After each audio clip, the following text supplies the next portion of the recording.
तो आज हम बात करने वाले क्वेश्चन नंबर 14 की नीट 2026 का बुकलेट नंबर 11 का ये वाला क्वेश्चन था। इसमें जो ऑप्शंस दिए थे वो सभी पास पास वाले आंसर थे। तो अब आपको यहाँ पे एग्जैक्ट कैलकुलेट करना था। फिर से एक बार क्वेश्चन को सॉल्व करेंगे और चेक करेंगे आंसर क्या आता है। तो each side of the metallic cube of mass, मतलब एक क्यूब दिया हुआ है।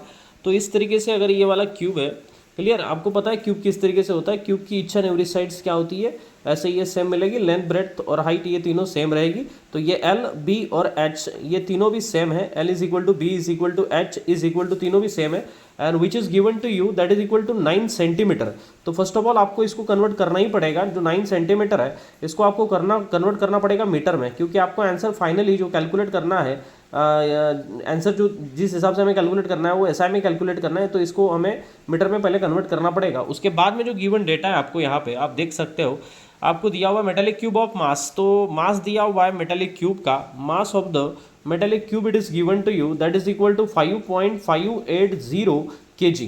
उसके बाद में अगर आप देखते हो कीपिंग द सिग्निफिकेंट, यही सबसे इंपॉर्टेंट वर्ड था, keeping the significant figures in the view, density of the material of the cube can be best express as, आपको डेंसिटी की वैल्यू, सीधे सीधे डेंसिटी का आंसर आपको कैलकुलेट करना था। तो डेंसिटी आपको कैलकुलेट करना था, ये फाइनल। और उन्होंने जो डेंसिटी गिवन थी, क्लियर, जो उन्होंने आंसर दिया था वो x इंटू 10⁻³ kg पर मीटर क्यूब, इसमें आपको आंसर दिया था। तो आपको x की प्रोबेबल वैल्यूज क्या होगी by considering the significant figures, ये आपको कैलकुलेट करना था। तो x आपको कैलकुलेट करना था। तो सबसे पहले तो अपन डेंसिटी कैलकुलेट करेंगे। ओके, तो डेंसिटी के लिए जो फॉर्मूला होता है वो होता है, आपको पता है, density is equal to mass upon volume. और सभी वैल्यूज पुट करके देखेंगे तो मास की जो वैल्यू गिवन है आपको यहाँ पे 5.580, क्लियर, ये आपको केजी में गिवन है। उसके बाद में जो वॉल्यूम है, वॉल्यूम ये हो जाता है आपका एल क्यूब, क्लियर।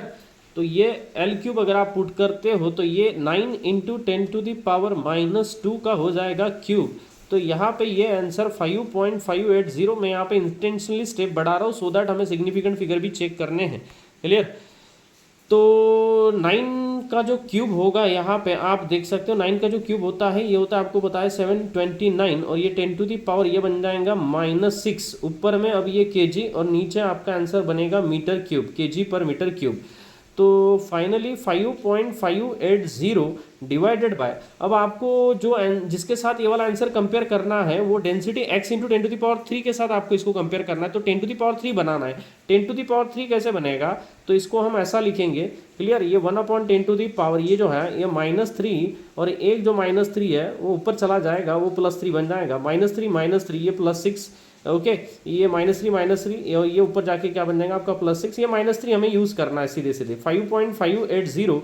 तो हमने ये वाला -3 यूज़ कर लिया तो ये बन गया 0.729, और ये -3 ऊपर चला गया तो ये बन गया 10⁻+3, और यूनिट है केजी पर मीटर क्यूब। अब हम एग्जैक्टली इसका आंसर कैलकुलेट करेंगे। अगर आप इसका आंसर अगर कैलकुलेट करते हो एग्जैक्टली, क्लियर, तो ये आपको एग्जैक्टली अगर आपने ये वाला आंसर कैलकुलेट किया तो ये वाला आंसर आपको मिल जाएगा 7.654 जो ऑप्शंस में है, इंटू 10⁻³ kg पर मीटर क्यूब, ये भी आपकी गिवन डेटा में है।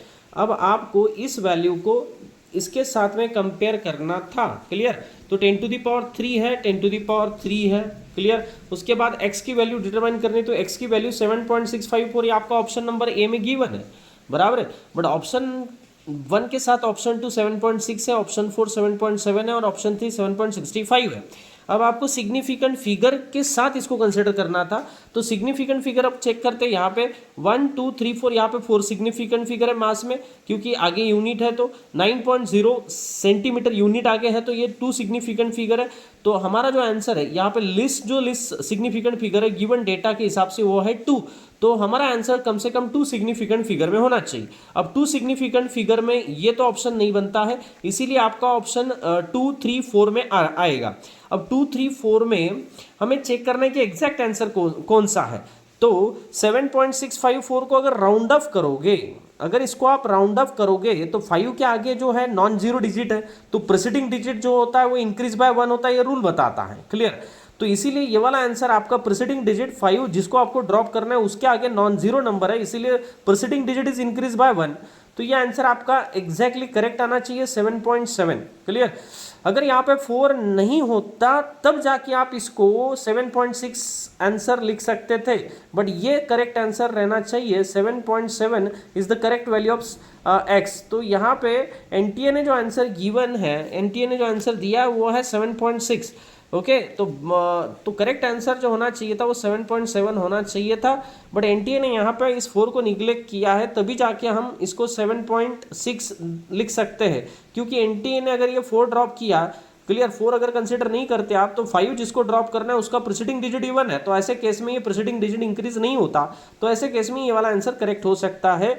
तो करेक्ट आंसर इसका 7.7 होना चाहिए, नहीं तो आपको बोनस मार्क्स मिल सकते हैं। Thank you so much for watching this video.